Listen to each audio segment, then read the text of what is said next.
Les meilleurs espoirs du soccer canadien. Wayne Belote a quitté le Québec en pleine adolescence. À 14 ans seulement, son talent l'a emmené en France, d'abord avec Rennes, puis avec le centre de formation du FC Nantes. L'attaquant québécois était sur un nuage. C'était super, la Nantaise, il n'y a pas une meilleure formation que... Il dit après l'Ajax, il dit que c'est la meilleure formation pour les jeunes. J'ai beaucoup appris et puis mon expérience était superbe là-bas. Un changement d'entraîneur à Nantes fait en sorte que Belote quitte l'équipe. Il obtient un essai au Danemark, puis signe un contrat de 3 ans avec Norrköping en Suède. Le Québécois a alors 17 ans, mais tout ne se déroule pas comme il l'aurait espéré. Belote subit une opération au nez et Norrköping le fait surtout jouer avec son équipe de réserve. Je jouais, je marquais et puis tout ça. Et puis la saison, j'ai pas pu faire la saison, alors ils m'ont prêté à un club de 2e division. Et là, j'ai pu jouer. J'ai marqué aussi, mais c'était pas vraiment ce que je voulais. Alors, j'ai dit, je vais partir encore. Belote a ensuite fait un court séjour en Pologne en 2003, mais il est sans contrat depuis. Il doit maintenant se battre pour un poste avec l'Impact et encore là, rien n'est acquis. J'essaie de rentrer dans l'équipe, j'essaie de m'adapter. Ils sont champions, l'équipe est championne. Alors qu'une équipe est championne, ils avaient une solution gagnante. Alors, ils continuent sur ça. Moi, je fais juste suivre. C'est sûr qu'il doit encore apprendre beaucoup, offensivement comme attaquant. Mais il a certaines qualités aussi qu'on veut voir à chaque jour. Quand Belote a pris la direction de l'Europe à 14 ans, il ne rêvait pas à l'Impact. Ses rêves étaient ailleurs, avec les grands clubs européens. Maintenant, il doit remonter les échelons, un à un. Moi, je viens de loin et je laisse Dieu faire ce qu'il a à faire. Je veux dire, moi, je suis là, puis je joue, je m'entraîne, puis après, on verra. Wayne Belote a encore un peu de temps pour faire ses preuves. Les dernières coupures au camp d'entraînement devraient se faire après un match hors concours à Trois-Rivières le 17 avril. François-Étienne Corbin, à Montréal. Le joueur Étienne Corbin, l'équipe a eu une drôle de surprise en se présentant au site d'entraînement. L'autobus pour se rendre au site d'entraînement est aux couleurs de l'équipe. C'est bien. Mais le site en question n'avait rien de génial lorsque les joueurs y ont posé les pieds. Un terrain sans filet. Les joueurs ont eux-mêmes dû assembler les buts avant de pouvoir s'entraîner. Et comme si ce n'était pas assez, le gazon était long. Pourtant, l'Impact avait réservé ce terrain il y a plusieurs mois déjà. Ce n'est vraiment pas à souhaiter pour un premier entraînement en sol portoricain, mais c'est une situation qui n'a pas surpris l'entraîneur-chef Nick DeSantis. Les années passées, quand j'étais avec l'équipe nationale, quand on arrivait dans des pays comme ça, c'était toujours comme ça. C'est sûr que ça va être mieux demain. Je pense que la machine à l'herbe était cassée aujourd'hui, mais en tout cas, ils ont fait la moitié jusqu'à maintenant. Alors, on espère que tout soit fait demain. Porto Rico veut bien nous accueillir, mais ils ne feront pas non plus de cadeaux. Ils ne veulent pas nous mettre trop à l'aise avant notre affrontement de vendredi. L'Impact a au moins pu tout de suite faire connaissance avec des conditions qui ne lui sont pas familières. C'est chaud et c'est très humide et ce le sera toute la semaine avec une température dépassant les 30 degrés Celsius. C'est pour ça qu'on est venu quelques jours avant, de nous climatiser aussi, l'ambiance autour de nous et de se regrouper. On est en camp d'entraînement, d'habitude on veut rester en équipe quelques journées. Eduardo Sebrango était lui bien content de prendre part à un entraînement complet. Le meilleur marqueur de l'Impact l'an dernier ne l'avait pas fait depuis la semaine dernière alors qu'il s'était blessé à une cheville lors d'un match préparatoire. Tout indique que Sebrango sera du match d'ouverture vendredi soir. I feel pretty good. I've been working hard the last 2-3 days, just, in therapy and working, start cutting and stuff like that. I feel good. I say right now probably 7% with the tape. So I think Friday when they come is going to be fine. Un autre joueur rejoindra l'équipe en cours de semaine. Il s'agit de l'attaquant jamaïcain Kevin Wilson qui a signé un contrat la semaine dernière. Wilson avait marqué 9 buts en 1998 avec l'Impact. Il participera à un premier entraînement jeudi. François-Étienne Corbin, à San Juan, Porto Rico. Baseball. Chavez a enfin pu profiter d'un terrain d'entraînement qui était prêt à accueillir les joueurs. L'accueil n'a pas été formidable mardi avec un terrain en piteux état, même s'il avait été réservé il y a plusieurs mois. Mercredi, c'était beaucoup mieux. Les autres portoricains avaient terminé la tonte du gazon. Incroyable, oui, le système ici est incroyable. Peu importe les conditions, s'il y a quelqu'un qui profite pleinement de ce voyage, c'est l'attaquant Nicolas Lesage. Le Trifluvien ne s'attendait vraiment pas à faire partie de l'équipe, mais l'Impact lui a offert un contrat la semaine dernière. Lesage a en partie profité du départ de Fred Commodore. L'attaquant originaire du Ghana avait marqué 10 buts en 2004, mais devrait rater la saison en raison d'une blessure à un pied.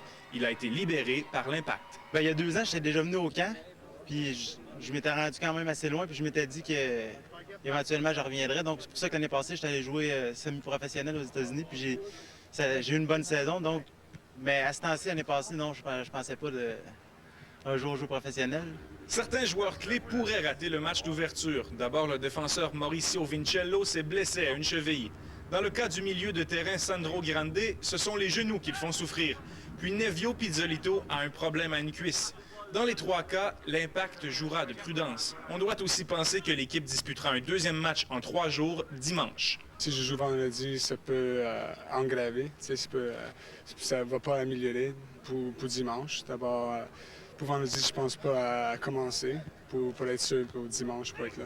La formation de départ se précise pour ce match d'ouverture. Mauro Biello devrait quitter son poste de milieu de terrain pour être utilisé à l'attaque aux côtés d'Eduardo Sebrango. François-Étienne Corbin, à San Juan, Porto Rico. À la boxe, le groupe. Son premier match de la saison vendredi soir contre les Islanders de Porto Rico.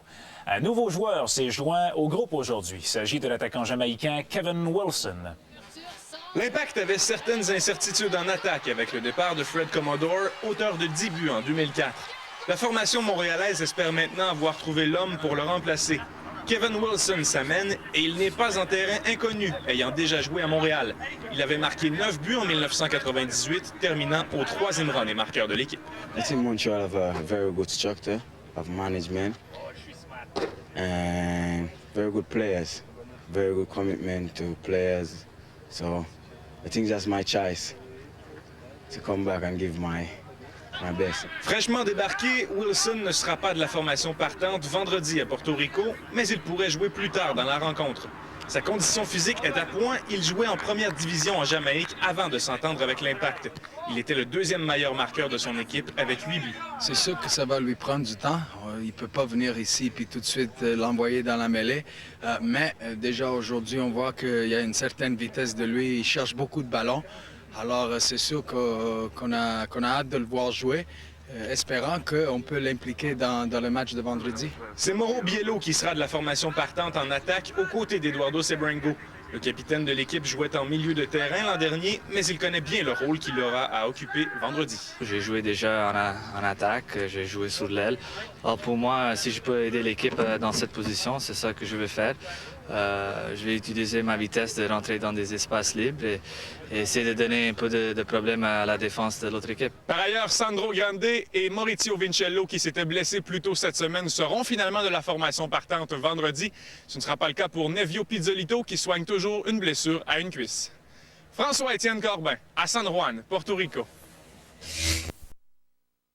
Ce soir, alors que le 11 Montréalais affrontait les Islanders de Porto Rico. Plus de 9000 personnes se sont déplacées pour assister à cette rencontre et la foule était plutôt bruyante. L'Impact ne perd pas de temps et impose son rythme. Mauricio Vincello complète une stratégie de Mauro Biello pour ouvrir le pointage dès la 4e minute, 1-0 Montréal. L'Impact domine en début de match. Antonio Ribeiro obtient une bonne chance de marquer sur une passe de Patrick Leduc, mais c'est raté. Peu de temps après, Sandro Grande y va un peu fort en défense et il se voit décerner un carton jaune.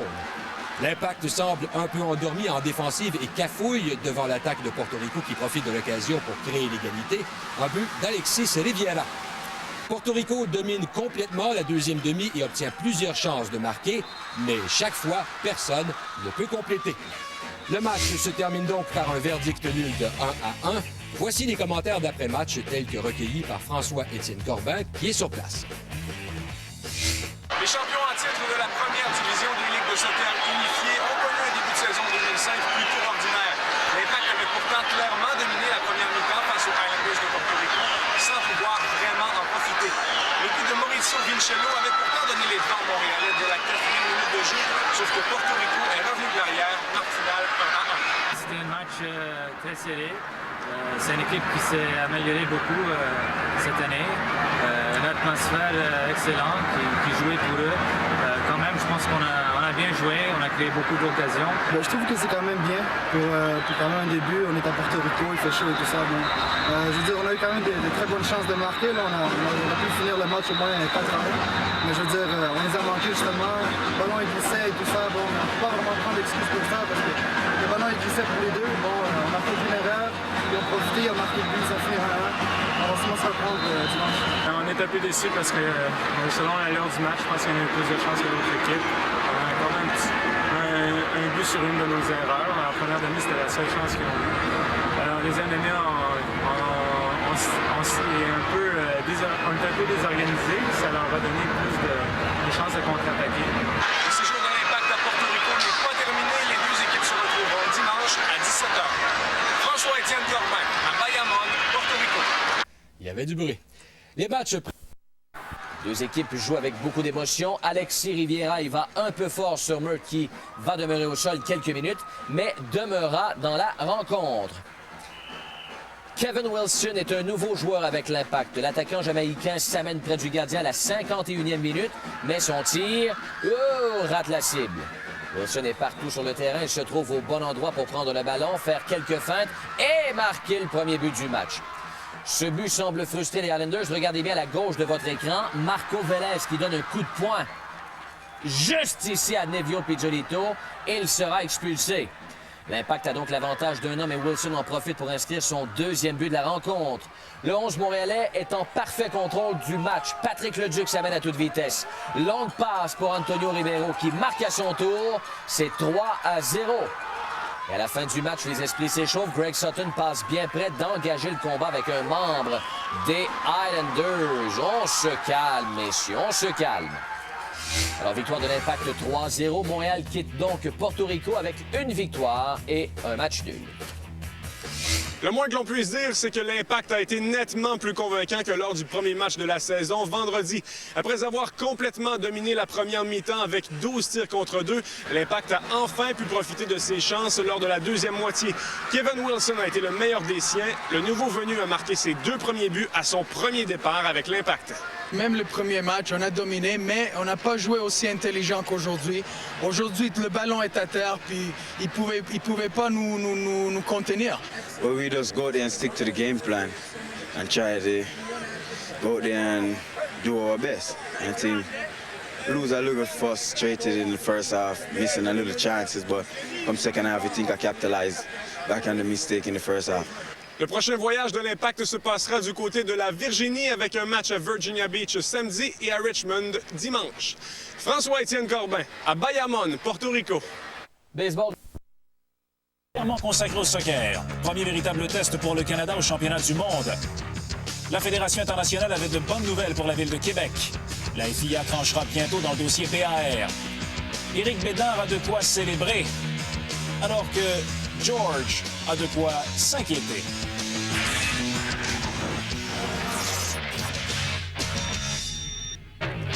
Bon jeudi, mesdames, messieurs, je vous souhaite la bienvenue à cette présentation de Sport 30. Grande nouvelle pour le soccer québécois, l'Impact de Montréal a annoncé la construction d'un nouveau stade.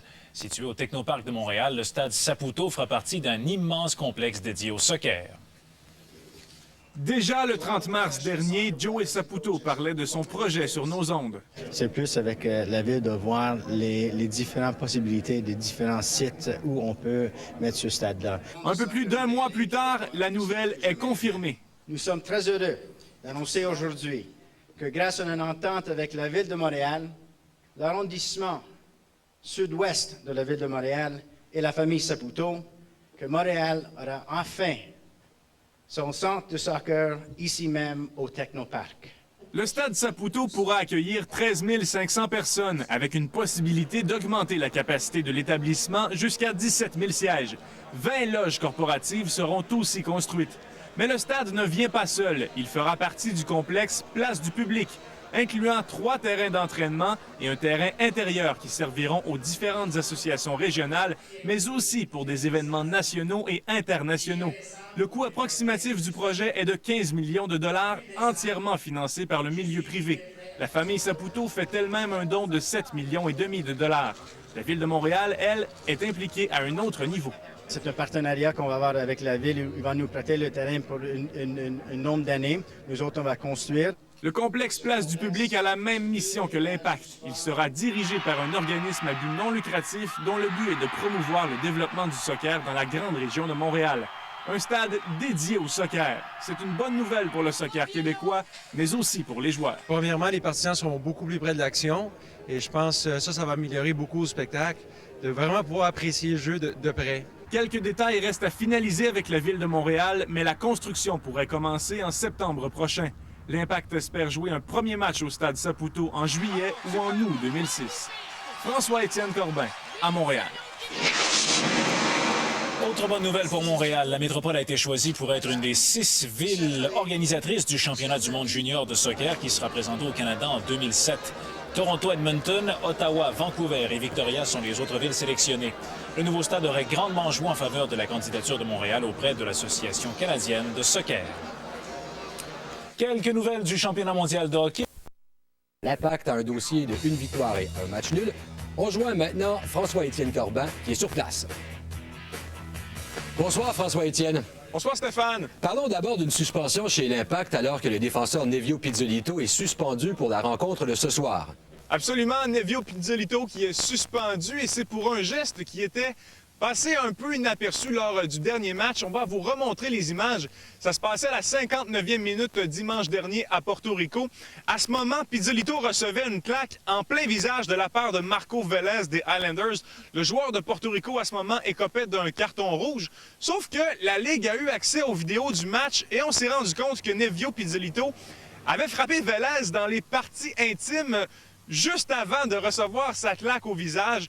Et ce qui est drôle, Stéphane, c'est maintenant de comparer les commentaires de Pizzolito après le match de dimanche dernier et aujourd'hui, maintenant qu'on sait ce qui est vraiment arrivé. On écoute Nevio Pizzolito avant et après. Le gars m'a rentré dans le corner, il a rentré dans moi, puis je suis allé parler un peu, gentiment, puis il vient de me frapper. C'était une réaction de moi.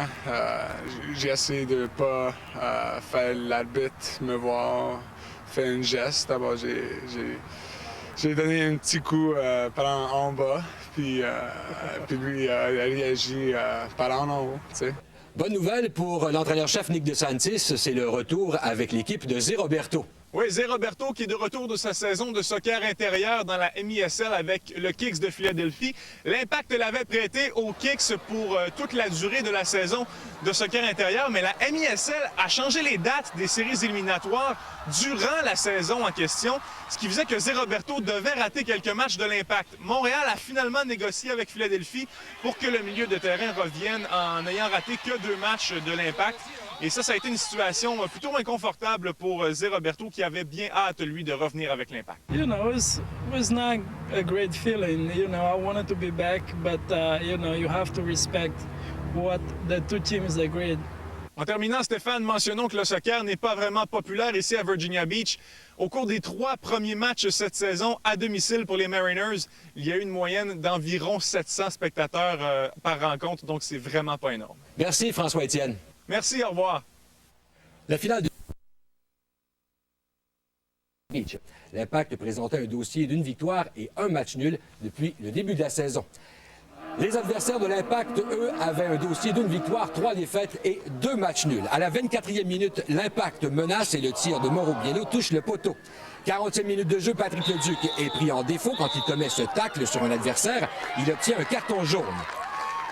Mais le Duc se rachète auprès de son entraîneur lorsqu'il botte au filet. Eduardo Sebrango redirige de la tête. L'Impact prend alors les devants 1-0. Montréal aurait pu accroître son avance n'eût été de la présence de Jeff Billitch qui bloque coup sur coup les tirs de Gabriel Gervais et Mauro Biello. L'avance de l'Impact demeure mince et à la 74e minute de jeu, le gardien Greg Sutton réalise tout un arrêt devant Daniel Castellanos. L'Impact l'emporte donc par le score de 1-0. Montréal n'a accordé que 4 tirs au but à ses adversaires. L'Impact a fait ce qu'il avait à faire contre une équipe qui ne semblait vraiment pas au même niveau, soit être patient. L'attaque a finalement fonctionné lorsqu'une passe de Patrick Leduc a trouvé la tête d'Eduardo Sebrango et par la suite, Montréal n'a fait que protéger son avance pour ainsi conserver son énergie pour son 2e match de la fin de semaine. Quand il vous amène 10 joueurs en milieu de terrain jusqu'au but, c'est très difficile. On a bien défendu. Greg, il est sorti bien dans quelques occasions. Encore une fois, une très grosse victoire sur la route. C'était une équipe qui, je pense, qui était un peu intimidée par nous. Ils ont joué avec 10 joueurs en défense ou presque. Là, ils nous ont laissé passer le ballon beaucoup en première demi. Ça nous a pris du temps à trouver les failles. En deuxième demi, on a continué à se faire circuler. Puis je pense qu'ils se sont fatigués. Puis sur le but, ben, j'ai allé prendre le corner. Le ballon m'est revenu. Puis j'ai juste fait une petite feinte avant de centrer. Puis Eddie a sauté au bon endroit. Puis j'étais tellement content de l'avoir dans le filet. It was a good goal. The ball was perfect. It was with pace. And I time I run. And, you know, when the ball comes with pace, you know, you have to put your head and sometimes, you know, you go. L'Impact complétera son séjour en Virginie en visitant les Kickers à Richmond dimanche à 18h. François-Étienne Corbin à Virginia Beach. Ce sont les Kickers qui obtiennent la première chance de marquer. Kevin Knight est laissé seul à l'embouchure du filet. Il tente de rediriger une passe avec la tête, mais rate la cible de peu. Le nouveau venu, Masahiro Fukasawa, obtient une excellente chance de marquer quelques instants plus tard, mais le ballon frappe le poteau. L'Impact revient à la charge. Belle fin d'Eduardo Sebrango. Le gardien Ronnie Pascal et fait l'arrêt. Fukasawa est à l'origine d'une belle pièce de jeu en deuxième mi-temps. Belle fin de Fukasawa qui passe à Patrick Leduc, qui remet vers Antonio Ribeiro. À Leduc encore une fois. Bon tir, mais un super arrêt du gardien de Richmond. À défaut de s'inscrire à la marque, Fukasawa décide de faire un bon croc en jambe à Chris Fox. Petite altercation s'ensuit, les deux joueurs reçoivent un carton jaune. L'Impact doit donc se contenter d'un verdict nul de 0-0. Montréal présente une fiche de 2 victoires et 2 verdicts nuls. C'est un deuxième match en 24 heures qui aurait pu mieux tourner pour l'Impact. Montréal s'est retrouvé avec un joueur en plus lorsque Joey Wharton a reçu un carton rouge à la 29e minute, mais la formation de Nick DeSantis a été tout simplement incapable d'en profiter. Eux, ils ont mieux réagi au moment qu'il y a eu l'expulsion. Ils sont bien ajustés et nous, ça nous a pris la mi-temps pour vraiment se ressaisir dans le vestiaire et reprendre le jeu. Je pense qu'on a très bien joué en deuxième demi.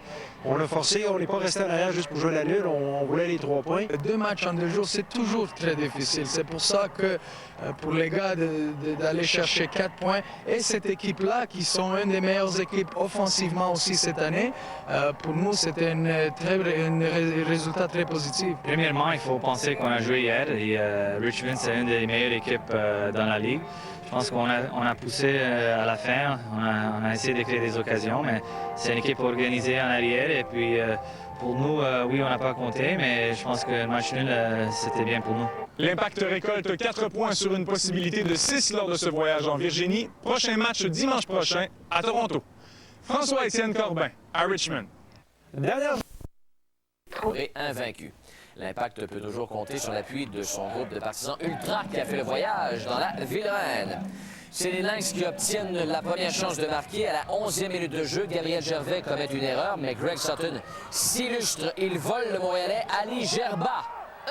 De match que prévu. Le président de l'Impact, Joey Saputo, tente même d'attirer la finale dans la métropole. Au début du mois, Montréal a été sélectionné par l'Association canadienne de soccer pour faire partie des villes qui accueilleront des matchs lors des Mondiaux juniors en 2007. Toronto et Edmonton devaient cependant être les 2 endroits qui présenteraient le plus de rencontres. Mais les plans ont changé. D'abord parce qu'un projet de stade de 20 000 places à Toronto vient de tomber à l'eau. C'est tout le contraire à Montréal, alors que le stade Saputo sera prêt pour 2007. Joey Saputo veut maintenant que Montréal prenne la place que Toronto devait avoir dans ses mondiaux. On doit commencer la construction ou les plans de la construction bientôt. Et avant de commencer les plans, je veux une certaine assurance que Montréal peut être considéré comme la ville qui va avoir la finale. Mais pour accueillir la finale, le stade Saputo devrait contenir plus des 13 500 sièges initialement prévus. Joey Saputo propose d'augmenter la capacité du stade à 21 000 places, surtout avec des gradins temporaires, mais il veut être certain de ne pas modifier les plans de construction pour rien. Le semi-finale, c'est presque garanti. Peut-être le match de 3e place. Je dis, écoute, on serait content avec ça, mais c'est sûr que si on va augmenter notre capacité, c'est pour accueillir la finale. L'augmentation de la popularité, les foules à Montréal et l'annonce du nouveau stade, c'est incroyable. Pour moi, maintenant, on est la capitale du soccer au Canada. On mérite bien même les finales. Joey Saputo espère avoir une réponse de l'Association canadienne au cours des prochaines semaines. Il a besoin de confirmation pour mettre de l'avant les plans de construction du stade Saputo. Les travaux pourraient commencer dès le mois d'août. François-Étienne Corbin, à Montréal. Au retour, les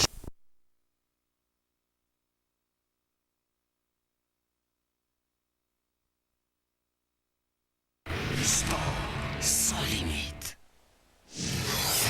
Sport 30, une présentation de Valvoline. Votre véhicule à 120 000 km? Utilisez l'huile à moteur Valvoline Max Life.